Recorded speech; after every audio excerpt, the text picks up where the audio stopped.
Ahora sí, buenas tardes a todos. Pues estamos ahora con la profesora Gabriela Reina, es nuestra invitada de hoy, que nos va a hablar sobre avances científicos y tecnológicos del siglo XX y XXI derivados del problema de Apolonio. Gracias, profesora Gabriela, por estar otra vez aquí con nosotros y le dejo el Ah, micrófono. Muchas gracias.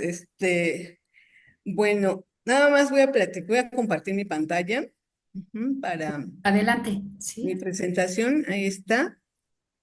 Voy a poner en grande. Ahí está. Bueno, buenas tardes a todos, profesores.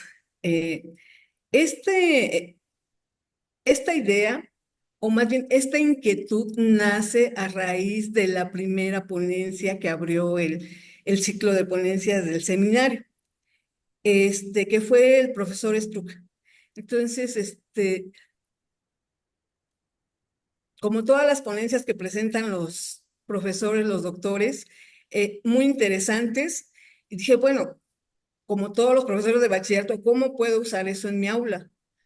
Sabemos que hay entonces, durante la conferencia, me voy a confesar, estuve investigando en qué podía yo aplicar estos problemas de Apolonio, de los cuales estaba hablando el profesor Struck. Entonces, encontré cosas muy interesantes. Y entonces, me continué buscando, investigando un poquito, indagando en la literatura, en la red, y bueno, tratando de buscar unos libros que desafortunadamente no los pude encontrar, pero sin embargo, tengo todavía esa inquietud de seguir indagando sobre esto, porque me pareció muy interesante y además porque une varias conferencias, entre ellas una conferencia que, híjoles, voy a pedir disculpas porque no recuerdo el doctor quien presentó lo de los fractales y que concluyó diciendo que todo a nuestro alrededor era fractal, lo cual a mí honestamente me impresionó bastante porque, bueno, sí sabía la existencia de los fractales, pero no a tal grado de que pensara yo que todo lo que nos rodea es fractal. Entonces, ya investigando un poquito sobre esto del problema de Apolonio, sí, efectivamente, encontré muchas cosas muy interesantes que también se derivan o se desprenden de esta conferencia que dio uno de los doctores. Y repito, pido disculpas porque no recuerdo cuál es su nombre. Ujú. Entonces, voy a empezar primero, que voy a retomar lo que es el tamiz de Apolonio, ¿sí? Para darle una aplicación tecnológica y científica que, como bien digo en el nombre de la plática, es avances científicos y tecnológicos del siglo XX y XXI. Y bueno, voy a usar de referencia este tamiz de Apolonio. También voy a usar uno de los casos particulares de los 10 problemas de Apolonio. Y bueno, ¿qué es la triangulación? Que esa triangulación, bueno, tiene mucho tiempo que se ha utilizado. Yo únicamente me enfoqué a lo que es el siglo XX, que, y voy a hablar sobre problemas de nivel macroscópico, avances científicos a nivel micrométrico y nanométrico. Entonces me voy a meter un poco con estas tres escalas, lo macrométrico, micrométrico y nanométrico. Y bueno, lo nanométrico porque está de moda, aunque ya tenga muchos años que se esté trabajando con la nanotecnología. Y bueno, es una de las cosas en las cuales en algún tiempo estuve trabajando. Ujú.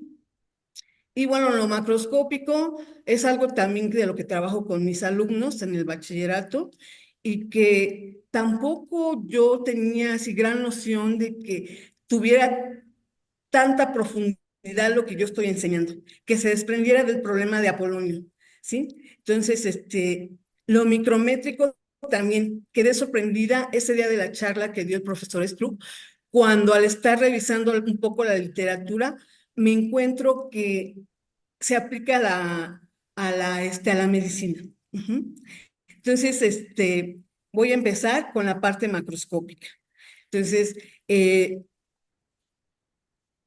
una de las aplicaciones es la posición de los barcos que se utilizaba. Sí, se mandaban señales y de alguna forma no pude indagar exactamente bien qué era lo que pasaba, pero tenían detectores, tenían forma de detectar el tiempo en el cual regresaba la señal, algo así como el mismo principio físico que utilizan los murciélagos.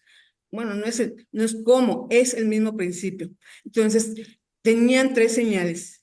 Otra de las aplicaciones en lo macroscópico es que en la Primera Guerra Mundial, los militares utilizaban misma triangulación para localizar artillería. Entonces, lo que ellos hacían, daban tres disparos en posiciones diferentes, medían el tiempo, sabían la rapidez del sonido y bueno, podían calcular la artillería. Eh, en este caso, por ejemplo, los disparos nos generan sonido y bueno, el sonido se dispersa o viaja a través de algún material y tiene diferentes comportamientos, depende del material en el cual viaje. Entonces, de alguna forma también medían el tiempo en el cual se llegaba la señal y rebotaba. Y ya con eso construían algo que, bueno, más adelante les voy a explicar, y que se usa en la actualidad, y bueno, y más en México, más en México. Esta misma forma de localización, ¿sí? Se sigue usando en la actualidad para localizar animales, ¿sí? La única condición que se pide para usar este método es que las ondas sonoras se viajen en medios isotrópicos. Y bueno, el aire no siempre es un medio isotrópico, ¿sí? Sin embargo, se construyen ciertas idealizaciones para que hacer consideraciones matemáticas y generar los modelos matemáticos para poder determinar la localización de ciertos animales. Tampoco, voy a ser honesta, no encontré por qué siguen utilizando este método y precisamente para localizar los animales, y en particular las ballenas y los delfines, ¿sí? Supongo que tiene que ver con las ondas de frecuencia que utilizan, que emiten estos animales. Bueno, otras cosas a nivel macroscópico que se utiliza es en los satélites. En los satélites los utilizamos aunados con los GPS para hacer triangulación de señales. Y bueno, en la actualidad, sabemos que, como acaba de mencionar la profesora Clara, nos sentimos raros si salimos sin nuestro celular. Ya nos hemos vuelto tan dependientes de la tecnología que si salimos de casa o extraviamos nuestro celular, nos sentimos extraños, ¿sí? Porque, bueno, ya nos acostumbramos. Quizá personas contemporáneas a mí y más mayores no lo extrañen tanto, pero los jóvenes en la actualidad sabemos que los usan bastante, ¿sí? A través de su celular, a través de sus laptops, de sus tablets y, bueno, de otros medios que ellos utilizan, ¿sí? Y que tienen que ver con el GPS.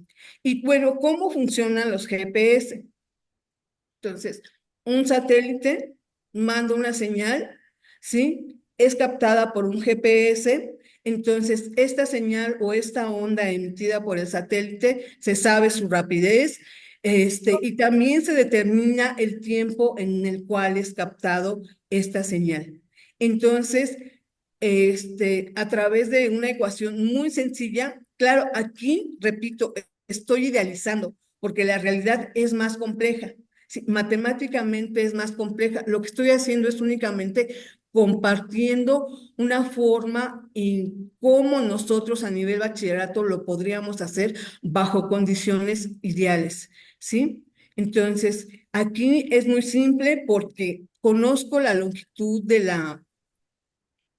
la onda emisora, ¿sí? Es captada por un GPS y conozco también el tiempo. Entonces, si considero que o que la onda sonora se está moviendo en un material isotrópico, ¿sí? O que es homogénea, entonces puedo usar únicamente la ecuación de movimiento rectilíneo uniforme para determinar la distancia a la cual posiblemente podría estar ubicado mi GPS. Aquí la voy a poner, que es una ecuación muy sencilla, que es la rapidez de la fuente igual a la distancia por el tiempo que tarda en ser detectada por el GPS. Y bueno, entonces, cuando yo despejo la distancia, esa distancia me da un radio que yo puedo trazar. Y bueno, en algún punto de esta circunferencia se encuentra mi GPS, ¿sí? Entonces, ese es para un satélite. Otro satélite, el otro satélite hace lo mismo, lanza su señal, se determina el tiempo en que es captada la señal y lo mismo, se vuelve a usar la misma ecuación, que es una ecuación muy sencilla, bajo condiciones sumamente ideales y bueno, se despeja la distancia y esa distancia me va a dar el radio de esta otra circunferencia. Y bueno, lo mismo ocurre con ese tercer satélite. Entonces, aquí, por ejemplo, una vez que se ha determinado el radio donde se puede localizar el GPS que detectó esa señal de este satélite, ¿sí? Nosotros podemos encontrar, bueno, aquí el punto de intersección. Este dibujo está manipulado para que quede precisamente así. Cuando yo lo he hecho, no queda así, no queda así. Me queda un espacio que no es un punto, pero aún así podemos determinar ese punto donde podría localizarse el GPS, más bien, donde puede localizarse el GPS. Esto también tiene una aplicación de la triangulación para sismología. Y bueno, si yo lo visualizo en 3 dimensiones, no voy a ver un círculo, van a ser esferas. Van a ser esferas y bueno, es donde se intersectan las 3 esferas. Ahí va a estar localizado el GPS. Pues como les comentaba, entonces los satélites y los GPS, bueno, pues son avances científicos y tecnológicos del siglo XX y que en la actualidad tienen mucha importancia, que siempre han tenido importancia, pero más ahora nosotros como docentes lo vivimos desde que ocurrió lo de la pandemia. Y era lo que les comentaba, por ejemplo, está hecho de tal forma que efectivamente las 3 circunferencias coincidan en un punto o se intersecten en un punto. Sin embargo, a veces ocurre que cuando queremos hacer un ejercicio usando la triangulación, no nos queda un punto, las circunferencias no se intersectan en un punto, ¿sí? Nos queda una zona que por lo general es un triángulo. Entonces, aquí también podemos trazar las mediatrices y, ay, me quedo chueco, y podemos localizar el punto donde se intersecta, ¿sí? Aquí, ay, bueno, ya lo borré todo. Entonces, otra de las aplicaciones a nivel macroscópico es en la sismología. Y bueno, esto también es muy interesante porque seguramente alguna vez todos, o bueno, casi todos, estuvimos en la conferencia que nos impartió la doctora ay, ¿cómo se llama? La de sismología, se me olvidó ahorita su nombre. Si era Xochitl o Yolosochil, algo así, su nombre. Entonces, la forma en cómo nos explicó la sismología a mí me encantó mucho, me fascinó, tanto así que me metí al diplomado de sismología. Y bueno, para aprender un poco más cómo podría yo aplicar las matemáticas a, a, este, a otra situación que se vive en México, ya que México sabemos que es un país altamente sísmico, ¿sí? Por encontrarse encima de 5 placas tectónicas y bueno, la principal es la placa de Cocos, ¿no? Está continuamente moviéndose. Y bueno, en uno de los módulos nos enseñó un poco a manipular estas gráficas que bueno, los sismógrafos las obtienen así, pero que a nosotros nos las dieron procesadas. Y bueno, entonces igual, aquí, por ejemplo, tengo tres estaciones, son tres estaciones sismológicas. Esta que detecta las ondas sísmicas, esta otra y esta otra, y se hace exactamente lo mismo. Bueno, aquí la diferencia es que vamos a trabajar con las ondas sísmicas P y las ondas sísmicas S, ¿sí? Y que esas ondas sísmicas viajan a diferente velocidad y bueno, lo que hacen las estaciones sismológicas es detectar el tiempo de llegada de las ondas sísmicas P, que son las que viajan más rápido, y después las ondas sísmicas S, que llegan posteriormente. Y bueno, el tiempo que se utiliza para esto es el tiempo, la diferencia entre las ondas. Y lo mismo aquí, bueno, aquí hay otra ecuación, otro modelo matemático, que es una forma diferente de determinar el epicentro.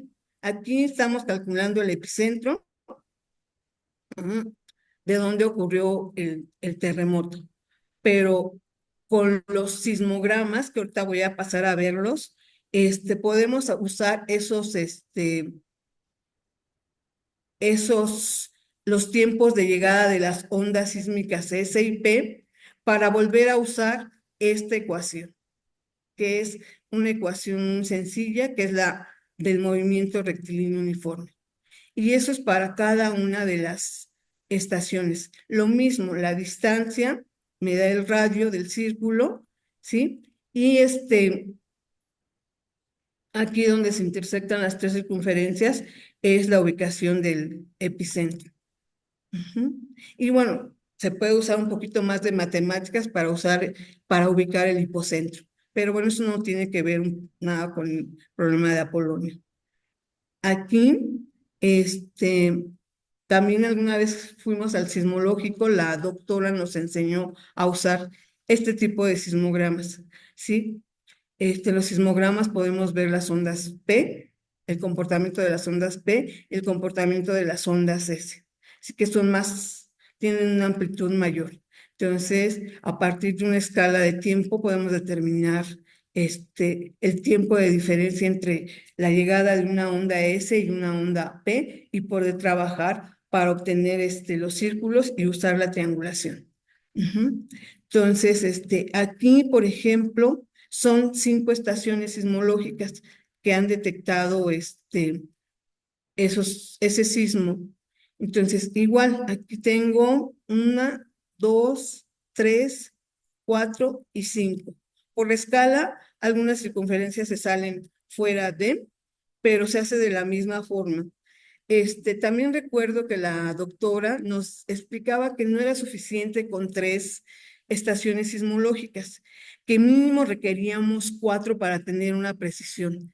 Y bueno, cuando ellos dan o nos notifican de que ocurrió un sismo, ahí dice que es un valor preliminar de la magnitud del sismo, ¿sí? Porque precisamente pasa esto que está aquí. El valor preliminar que nos dan de dónde ocurrió el sismo ocurrió en una zona que no es precisamente el punto donde se intersectan las circunferencias, sino que tiene un área más amplia.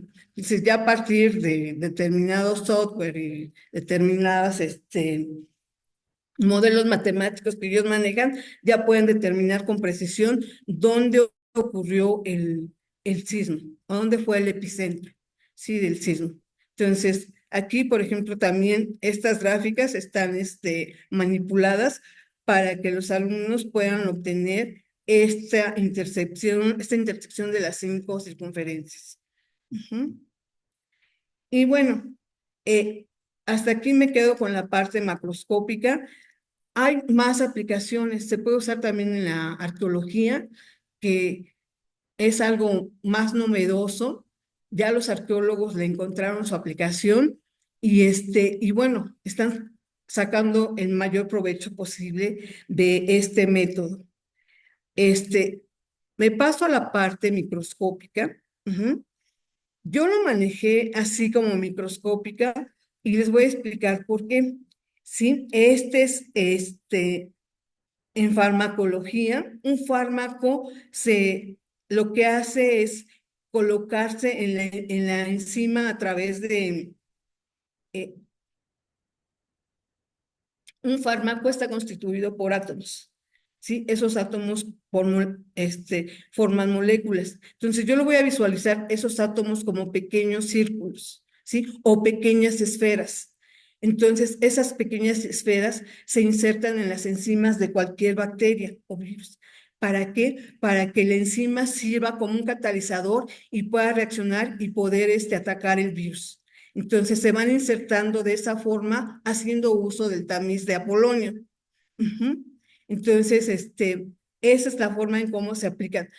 Los farmacólogos o las personas que se dediquen a eso tienen sus técnicas, ¿sí? Y bueno, a partir de cierta información que ellos manejan, deciden qué tipo de átomos o qué tipo de fármaco, ¿sí? Van a implantar en las enzimas de esa bacteria.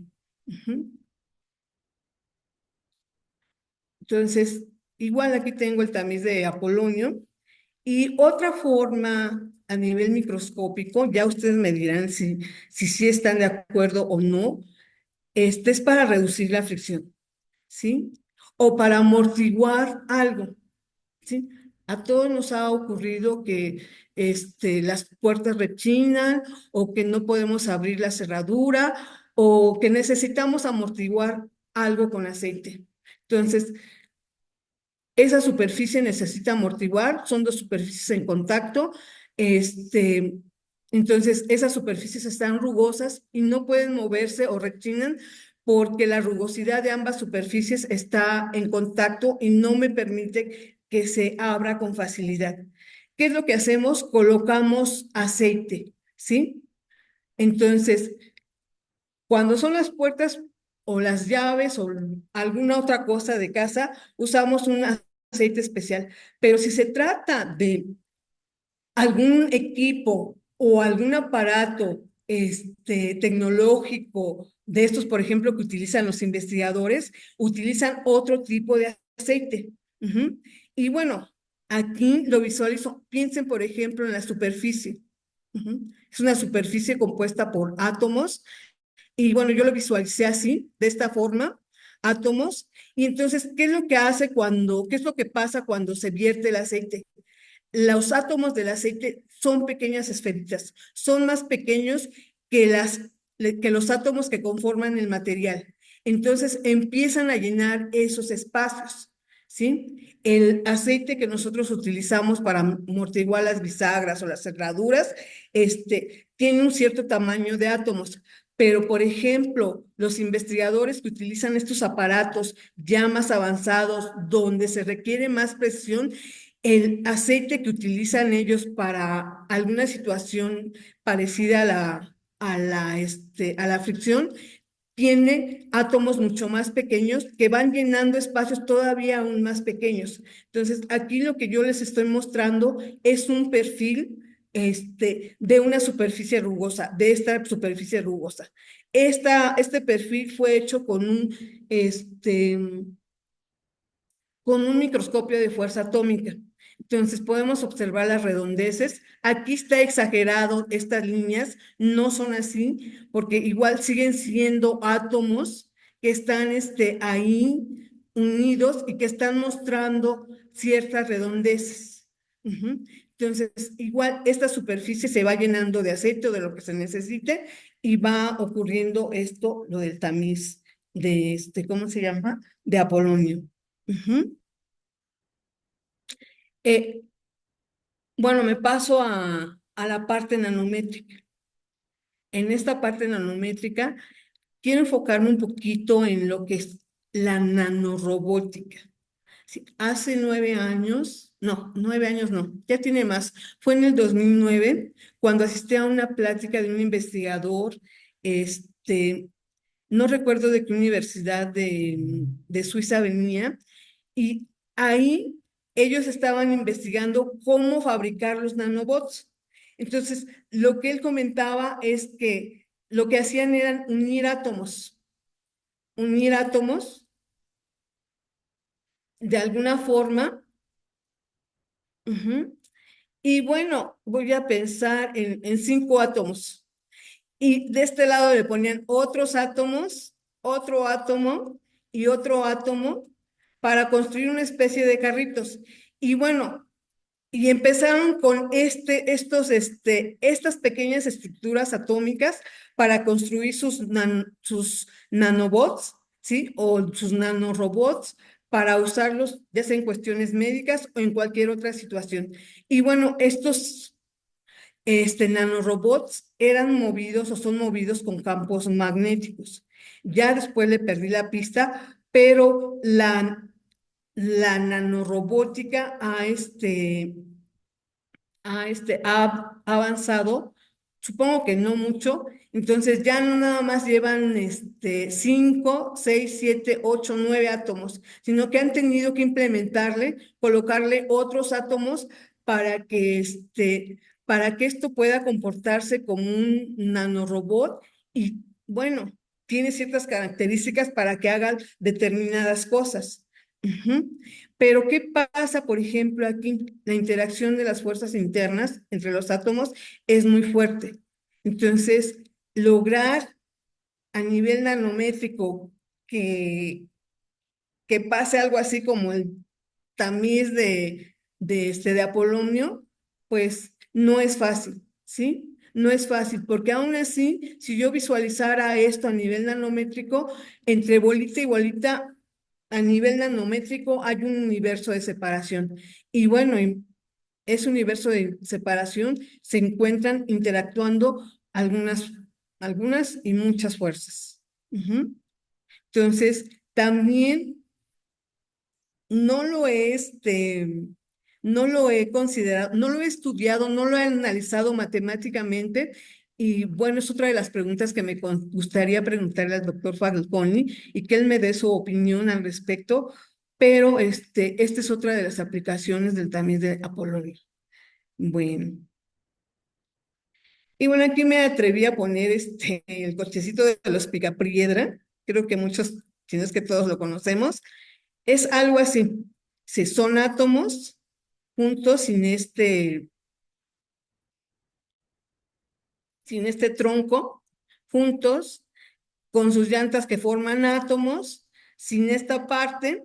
Entonces, es un pequeño, en ese entonces fue un pequeño, avance en los nanorobots, porque la problemática que se presenta ahí es precisamente juntar estos átomos.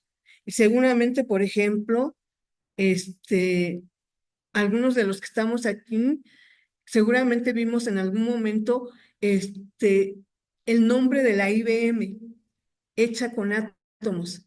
Entonces, en lo particular, yo cuando lo vi en ese momento me quedé sorprendida porque yo decía, bueno, ¿qué es lo que está pasando ahí? Ujú. Efectivamente, lograron agarrar átomos, ¿sí? Con algunas determinadas pinzas y colocarlos de esa forma para formar las letras I, B, M, ¿sí? O nos están engañando. Entonces parece que al transcurrir el tiempo, sí, efectivamente lo han logrado, ¿sí? Y no ha sido algo ficticio. Ujú. Otra de las aplicaciones que también tiene que ver con el tamiz de Apolonio está en los semiconductores, ¿sí?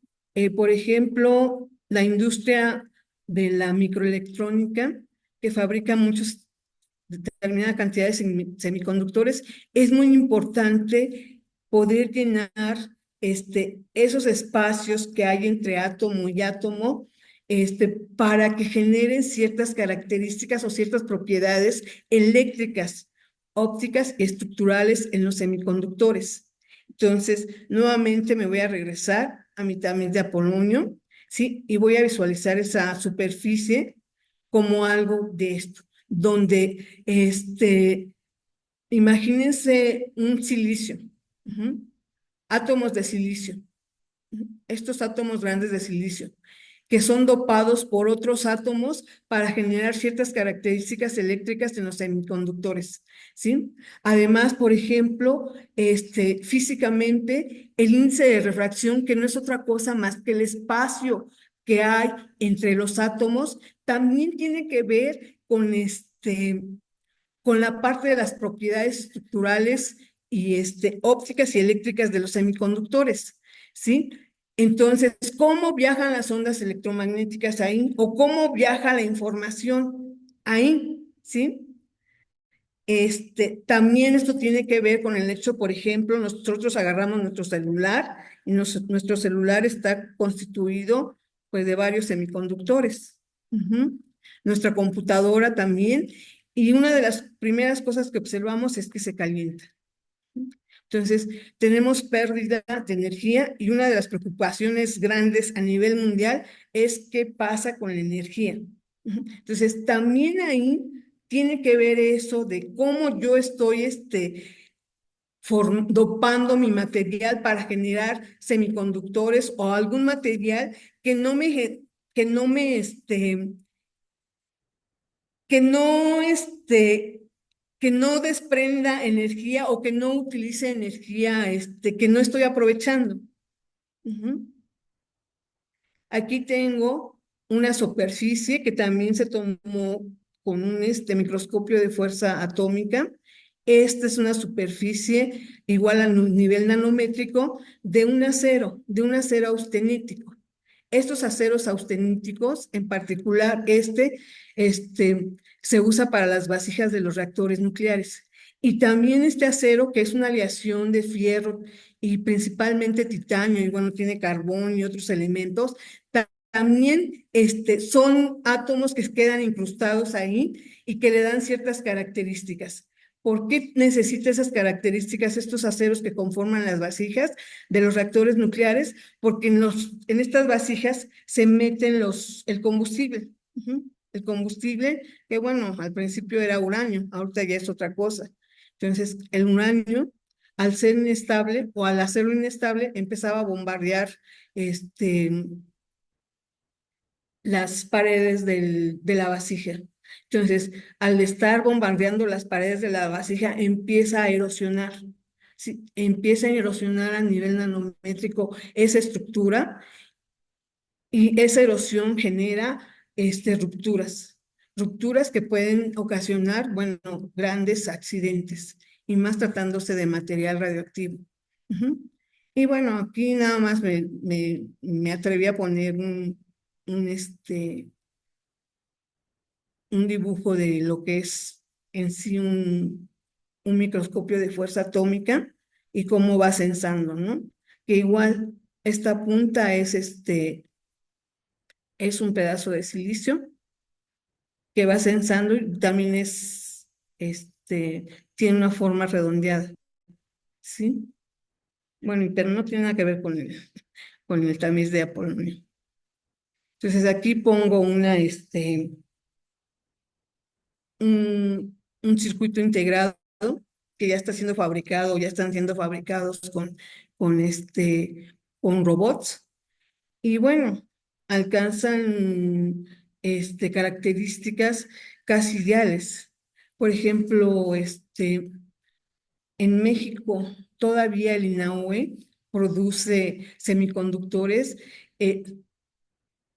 Me voy a atrever a decirlo, a lo mejor alguno de los compañeros que está ahí presente me va a decir que no, que son 100% eficientes por las condiciones de manejo. No sé si todavía lo sigan fabricando, pero la última vez recuerdo que sí eran muy eficientes sus circuitos integrados. Y también utilizan este principio. Claro, a lo mejor no nos dimos cuenta o no nos damos cuenta en el momento que lo estamos trabajando, pero ya indagando un poquito en la literatura, bueno, hay muchas cosas. Y bueno, creo que hasta aquí es una plática pequeñita. Hasta aquí, voy a llegar con la parte nanométrica. Y bueno, en lo personal, esta parte sí es importante, es muy importante. ¿Por qué es importante? Porque En la actualidad estamos este, tratando de revertir algunas situaciones que nos han generado a tener un clima que no es al que nosotros estábamos acostumbrados de niños, ¿no? De niños. Y bueno, nos habla de un cambio climático. Entonces, buscar nuevas técnicas para poder solventar esas pérdidas de energía, pues es un gran reto. Ujú. También voy a regresarme un poquito a la parte de medicina, de las aplicaciones. Eh, en un congreso que hubo en Cuba, estuve leyendo unas memorias, entonces ahí resaltaban la importancia de las matemáticas en la medicina y en particular el problema geométrico de Apolonio, ¿sí? Entonces, decían de todo lo que había traído consigo este problema, toda la innovación tecnológica que se había dado a raíz de que personas como Newton, personas como ay, no recuerdo, incluso Descartes, estuvieron trabajando con, perdón, con todo este legado que dejó Apolonio. Y bueno, como dijo el doctor Struck, fue Papus, perdón, quien dio a conocer su trabajo de Apolonio. Disculpen. Y bueno, es todo lo que yo les quería comentar en esta plática. Ujú. Les agradezco su atención y bueno, todos los comentarios que me quieran hacer, les agradezco mucho que me los hagan, por favor. Muchas gracias, profesora. Pues interesante ahí para seguir investigando y viendo, ¿no? Las este, aplicaciones importantes y a partir de principios matemáticos muy básicos. Muchas gracias por abrirnos la brecha. Sí, y lo Bueno, importante aquí, bueno, quiero decir que lo importante aquí es que nosotros podemos llevar toda esta información a nuestros alumnos, Ujú. ¿sí? Sin manejar tanta matemática, porque es lo que principalmente nos preocupa. ¿Cómo yo llevo esta información a mis alumnos? Ujú. Entonces, pues bueno, ya dependerá de las habilidades de cada profesor, cómo llevarlas, ¿no? Pero, revisando y buscándole, yo creo que sí podemos encontrar incluso para esta parte de nanotecnología, modelos matemáticos muy sencillos que estén al alcance de nuestros alumnos. Y bueno, de sismología ya por ahí en algunos libros y, y guías y también en algunos problemas que han aportado los profesores, también he visto lo de aplicación a la sismología. Y bueno, eso es todo, compañeros. Espero que les haya gustado. Y bueno, si alguno se encuentra por algo o más ahí, también me gustaría saberlo y que me dijeran, ¿sabes qué? No la estás regando o sí, estás por ahí. Ujú. Entonces, yo sí pienso seguir trabajándole por ahí, porque sí quedé, sí me generó mucha inquietud todo esto. Y se ha ido aunando incluso la plática que nos dio, que también no recuerdo el nombre, disculpen, de que tenía que ver con las leyes de Kepler, del doctor, ay, no me acuerdo, disculpen, no, es- que fue creo que hace 15 días, o hace un mes que nos dio el doctor una práctica sobre Kepler y que bueno, también fue muy interesante y bueno, darse cuenta de cómo se va uniendo todo poco a poco. bueno, sí, excelente. Pues como digo, yo creo que nada más nos ha mostrado, pues en es una charla corta, pero nos ha mostrado un camino que a lo mejor otros pueden seguir explorando y compartiendo, ¿no? Eso es lo importante para para que nos vayamos enriqueciendo todos. ¿Algún comentario, alguna pregunta, por favor? Ujú. Este, He visto en el chat algunos comentarios de que les ha gustado su plática, profesora. Y, y creo que el, yo tenía mucha curiosidad por escucharla, ¿eh? Desde que dijo usted, desde que vi el título. La verdad es que eh, ya me dejó ahí una espinita para seguir viendo yo. Sí, pero todo se fue juntando con las presentaciones de los demás doctores, se fue juntando. Entonces, creo que tenemos mucho que rescatar, muchas cosas que a veces, como preguntó, creo que fue el profesor Moisés que le preguntó al doctor, José Antonio, hace 15 días fue el doctor José Antonio el que presentó, que le preguntó, ¿y eso para qué o sea, las aplicaciones? Entonces, igual, ¿no? Como dicen nuestros alumnos, ¿y eso para qué me sirve? Ujú.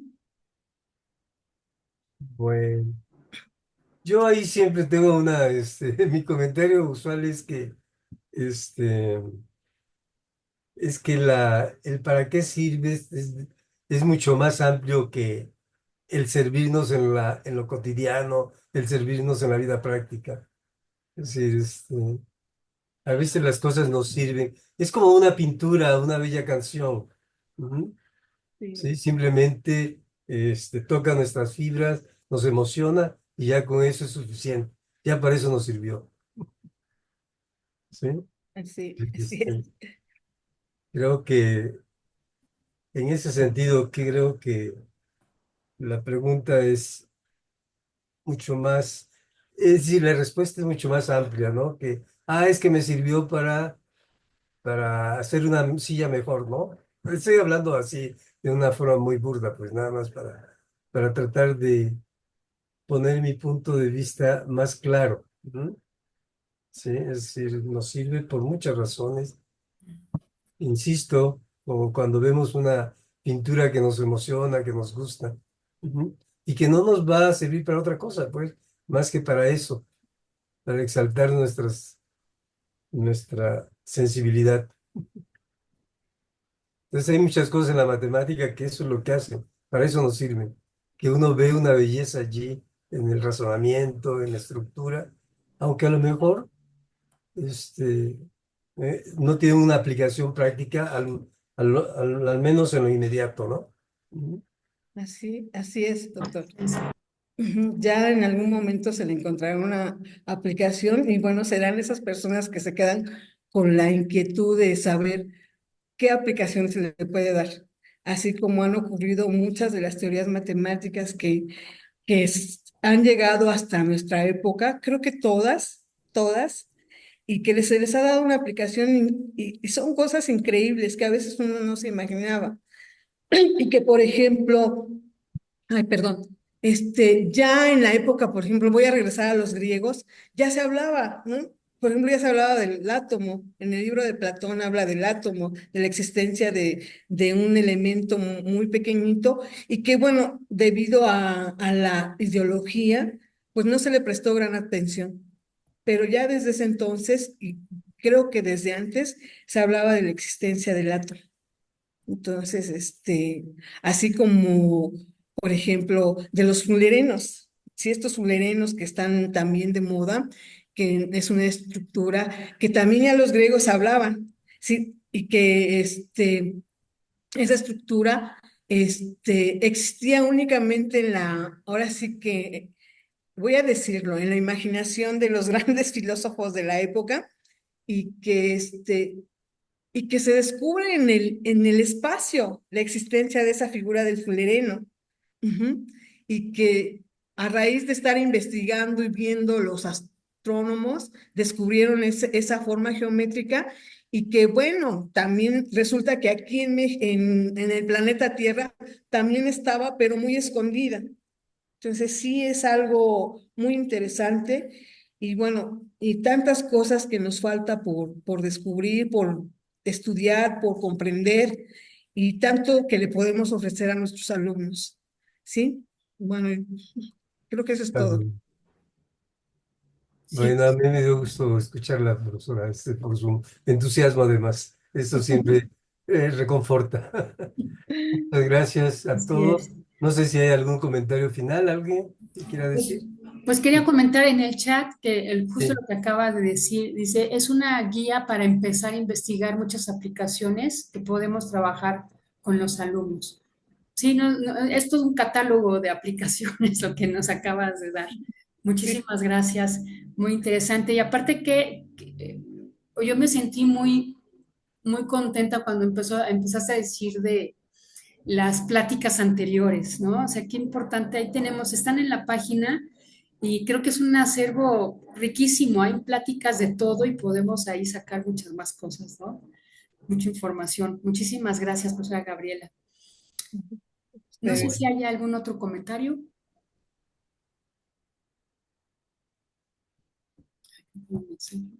bueno, está bien.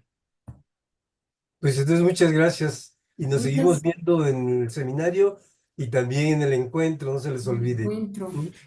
El encuentro va a estar muy interesante, tanto por las ponencias como las mesas redondas y las conferencias magistrales que ya pueden ver en el programa. Ujú. Nos vemos, Así es, muchas gracias. órale. Y ya gracias. el encuentro ya viene pronto, ¿eh? Sí, y Tres aparte nos semanas vamos a más. ver en vivo. Hace Sí, mucho acá no nos nos vamos a vemos. saludar. Sí, Gracias. gracias. Cara a cara. Gracias. Chao. Gracias, gracias a todos. Que tengan una linda tarde y nos vemos el 31 de octubre, es nuestra próxima sesión. Órale.